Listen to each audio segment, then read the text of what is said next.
Hello guys, कैसे हो आप सब लोग। Hope so all is well. Sorry for delay. आज हम करेंगे अकाउंटिंग स्टैंडर्ड 13। लास्ट वीडियो में हम 12 तक किए थे और आज हम इसे आगे कंटिन्यू करते हैं। इसमें 13 में क्या है, इन्वेस्टमेंट के बारे में बताया गया है।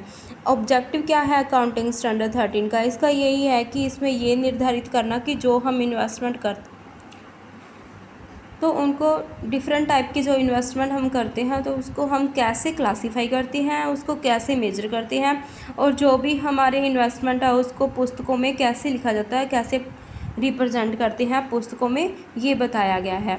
इसका स्कोप क्या है, इसमें एक तो ये है कि ये इन्वेस्टमेंट पर ही लागू होता है। ये जो स्टैंडर्ड है अकाउंटिंग स्टैंडर्ड 13, ये सिर्फ इन्वेस्टमेंट पर ही लागू होता है। जो शेयर, डिबेंचर, म्यूचुअल फंड और सरकारी प्रतिभूतियाँ होती हैं, जो भी अचल संपत्तियाँ हैं, इसके रूप में किया जाता है। और ये मानक अकाउंटिंग स्टैंडर्ड 21 और 23 को छोड़ के बाकी सभी इन्वेस्टमेंट पे अकाउंटिंग स्टैंडर्ड 13 लागू होता है। और ये 21 और 23 पे लागू नहीं होता, बाकी सभी पे क्या है, लागू होता है। इसके की डेफिनेशंस क्या है। इन्वेस्टमेंट क्या होती है, एक वे वो संपत्ति होती हैं जिसमें रिटर्न मिलता है हमें। हम इन्वेस्टमेंट करते हैं किसी कंपनी में, हम अपना पैसा लगाते हैं और उसके बदले में जो हमें ब्याज मिलता है या फिर डिविडेंड मिलता है या वो भी हमें कैपिटल प्रॉफिट मिलता है, तो वो इन्वेस्टमेंट कहलाता है। ऐसा पैसा जो हम लगाते हैं उसके बदले में हमें कुछ मिलेगा तो वो हमारा क्या होगी, इन्वेस्टमेंट होगी। और करंट इन्वेस्टमेंट क्या होती है, जो कि हमें 1 साल के अंदर हमें क्या है, वापस आ जाता है पैसा जो हमने वसूल करना है 1 साल के अंदर अंदर, तो वो हमारी क्या होगी, करंट होगी। लॉन्ग टर्म में इन्वेस्टमेंट क्या होती है, जो हम 1 साल से ज़्यादा के लिए इन्वेस्टमेंट करते हैं, अपना ज़्यादा टाइम के लिए पैसा रखते हैं, तो वो हमारा क्या होगा, लॉन्ग टर्म में इन्वेस्टमेंट हो गया।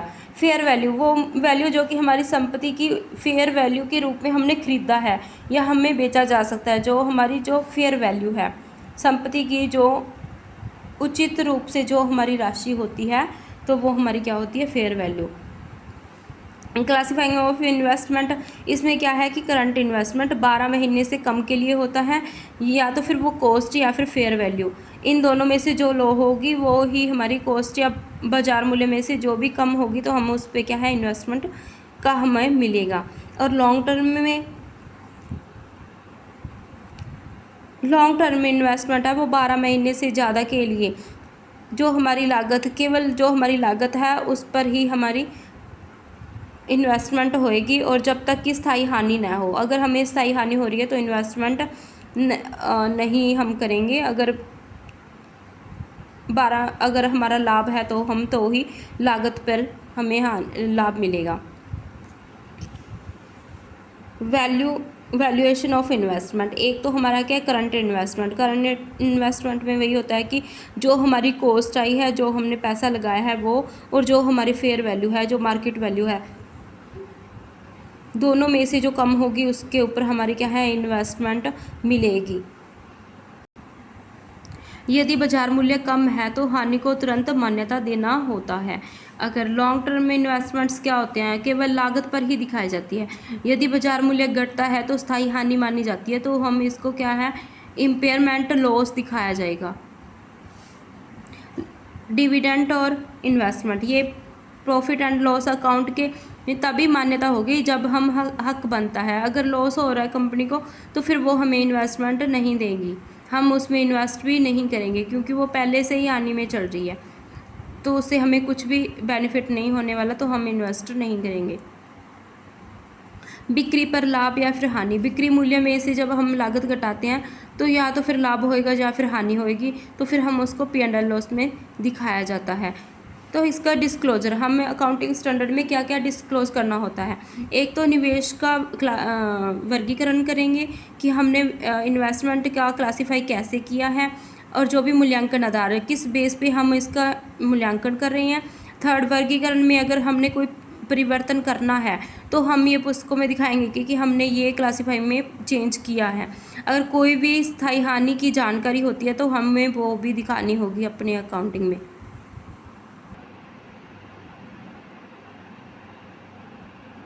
नेक्स्ट है हमारा अकाउंटिंग स्टैंडर्ड 14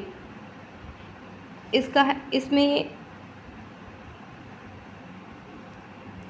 कंपनी की अमलगामेशन के बारे में बताया गया है कि हम अमलगामेट करते हैं तो उसके बाद में हमें खाता कैसे रखना है और कैसे डिस्क्लोज़ करना है।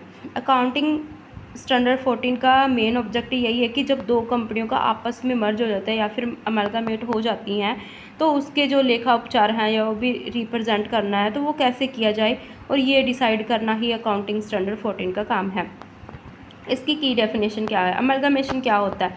जब दो या दो से ज़्यादा कंपनियां आपस में मिलके काम करती हैं तो वो एक कंपनी दूसरी कंपनी में मिल जाती हैं, विलयन हो जाता है, तो वो क्या होता है? अमलगामेशन हो जाती है।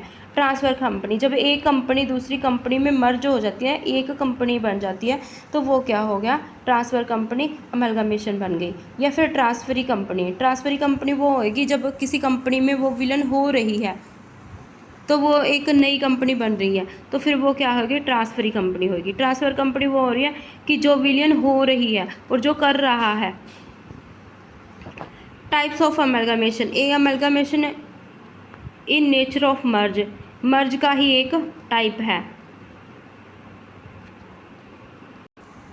अमलगामेशन की क्या क्या कंडीशन होती है? फर्स्ट तो ये है कि जो भी संपत्तियां और देनदारियां होती हैं वो ट्रांसफ़र की जाएंगी। जो भी मर्ज हो रही हैं तो वो उसको ट्रांसफ़र होएंगी। वो अकेली कंपनी नहीं होगी, कंपनी की सारी एसेट्स और सारी लायबिलिटीज़ भी ट्रांसफ़र होगी।